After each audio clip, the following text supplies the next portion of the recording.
समीर अपनी जान की परवाह किए बिना रिमझिम की जान बचाने के लिए आगे बढ़ जाता है। जैसे ही वह रिमझिम को खतरे में देखता है, वह बिना एक पल गवाए उसे अपनी बाहों में खींचकर अपने सीने से लगा लेता है।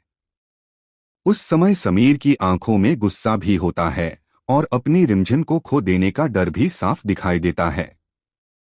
वह घना सिंह की तरफ घूरते हुए बंदूक तान देता है और उसे कड़े शब्दों में चेतावनी देता है कि अगर उसने एक कदम भी आगे बढ़ाने की कोशिश की तो वह उसे यहीं खत्म कर देगा।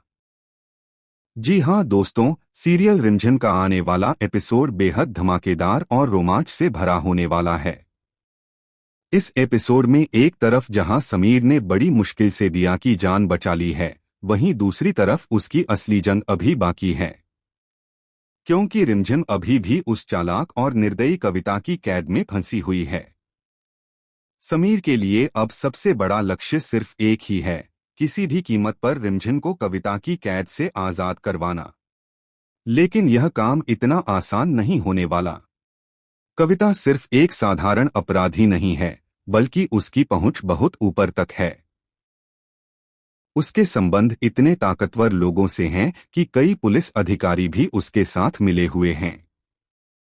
यही वजह है कि समीर को समझ आ जाता है कि अगर उसने पुलिस पर भरोसा किया तो शायद रिमझिम को कभी बचा नहीं पाएगा।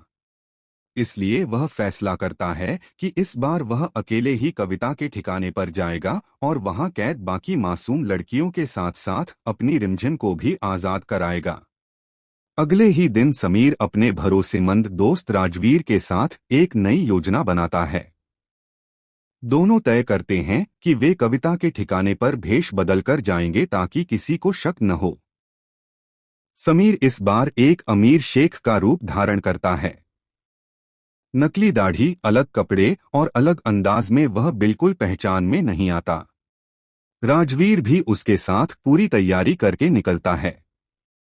दोनों का मकसद साफ है, कविता के अड्डे में घुसना और वहां कैद सभी लड़कियों को आजाद कराना।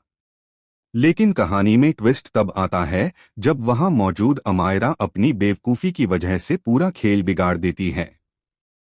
उसकी एक गलती के कारण घना सा